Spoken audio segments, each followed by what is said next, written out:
मैं इस समय जिला कन्नौज में, कन्नौज की नगर पालिका छिबरामऊ। अभी हाल ही में संपन्न हुए नगर पंचायत के चुनाव में जनता जनार्दन ने अपना आशीर्वाद दिया है और सभासद पद की प्रत्याशी थी ऋचा शर्मा जी, उन्होंने जनता ने आशीर्वाद चुनकर आई। हमारे साथ बात करने के लिए उपस्थित है पूर्व में सभासद रहे नरेंद्र शर्मा जी, इनकी पत्नी इस समय सभासद है। जानने का प्रयास करता हूँ कि जनता ने जो जनादेश दिया है और दूसरी बार सभासद चुने गए हैं, किस तरीके से जनता के बीच रहेंगे आने वाले 5 साल में, कौन कौन से विकास कार्य कराएंगे और मुख्य एजेंडा क्या है, किस एजेंडे के साथ इस बार पूरे 5 साल आगे चलने वाले हैं। नरेंद्र जी, सबसे पहले तो आपको बधाई और शुभकामनाएं कि आप चुनावी में। शुक्रिया। जनता ने आशीर्वाद दिया, दूसरी बार मौका दिया, क्या रहा पूरा चुनाव? चुनाव में काफी उथल पुथल हुआ, सत्तावश का दबाव था, लेकिन जनता हमारे साथ थी, क्योंकि पूर्व में भी 2 साल का समय मिला था काम करने के लिए। 3 साल तो कोरोना काल में था। काफी काम किया जितना हो सका। नालियां थी, लाइटें थी, जाल थे, जो नगर में जाल पड़े हुए हैं आज पूरे नगर में, वो हमारी देन। हमने ही नगर पालिका में इस चीज को अवगत कराया, बिल पास किया कि लोगों को जाल पड़ सके, लेवल में जो दिक्कत ना हो, बच्चों के पैर न जाए, चोट न लगे। नालियों पे जाल है, पुलियों पे जाल है, लाइटिंग है, सोलर है, ये सारी चीजें हमारे कराई हुई थी उस बोर्ड में उस समय जी। और प्रयास ये रहता जनता के बीच में, तो 5 साल बना ही रहा, कोरोना काल में भी बना रहा। पूरे जो भी हो सका, जितना आर्थिक सहयोग मदद जेल से हो सका वो भी किया, शासन से आया वो भी किया, जनता के बीच में ऐसे बना रहा। इस बार क्या एजेंडा है, मुख्य प्रायोरिटी क्या रहेगी? जो भी जैसी शपथ होगी फिर आप सबसे पहला काम क्या? मुख्य में सबसे पहले काम है, कई गरीब लोग पात्रता में पड़े हुए हैं, जो 1700 डीपीआर है उसमें जांच नहीं हो पा रही प्रधानमंत्री आवास योजना में। तो मुख्य उद्देश्य ये है कि अगर उस पर बात करेंगे अधिकारियों से, अगर नहीं हो सकता है तो फिर धरना पे बैठना पड़ेगा, मजबूरी है।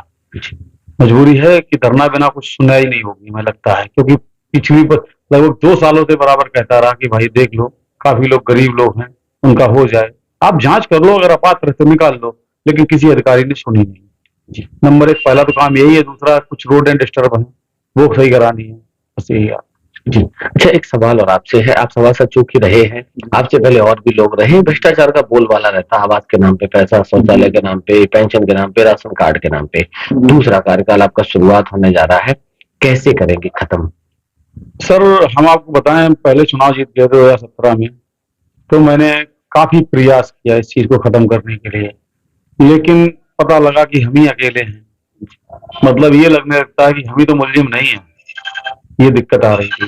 तो हमें नहीं लगता कि अब करप्शन की बात करना उचित रहता है, कि करप्शन नहीं खत्म हो पाएगा। बड़े स्तर से भी करप्शन नहीं खत्म हो रहा है, और करप्शन एक दीमक के तरीके लग चुका है, वो निकाला नहीं पा रहा है, हम लोग नहीं निकाल पाएंगे। और उसमें ये होता है कि जो पात्र लोग होते हैं, वो कहीं ना कहीं उनके पास इतना धन होता नहीं है दे पाए वो, और वो छूट जाते हैं। अच्छा, इस निकाय चुनाव को लोग आने वाले 1 साल का समय रह गया, 1 साल से कम का समय रह गया लोकसभा चुनाव के लिए, इस निकाय चुनाव को सेमीफाइनल के रूप में देखा गया, और कहीं ना कहीं आप पार्टी, जो पार्टी है, सर्वपक्ष सर्वपक्ष की भूमिका में, क्या मानना है आपका? 2024 का समीकरण क्या है? 2024 का समीकरण साफ है। जिस तरीके से वोटिंग की फर्जी वोटिंग कराई गई है, तो ये आप देखो, अगर फर्जी वोटिंग ईमानदारी से चुनाव होता, मैं तो चुनाव आयोग से भी निवेदन करना चाहूंगा कि जो नगर पंचायत की और ग्राम पंचायत की जो लिस्टें हैं, उनमें वोटरों पे फोटो लगी होनी चाहिए लिस्ट। वो ऐसा नहीं होता है, उसमें पता ही नहीं लगता नरेंद्र शर्मा कौन है, सीता कौन है, गीता कौन है, कोई भी डाल सकता है वोट। तो लमसम मेरी नजर में बहुत वोट फर्जी पड़ गया था इस तरीके से, क्योंकि बहुत सा वोटर बाहर रहता है, और बाहर रहने के बाद ये स्थितियां आती हैं।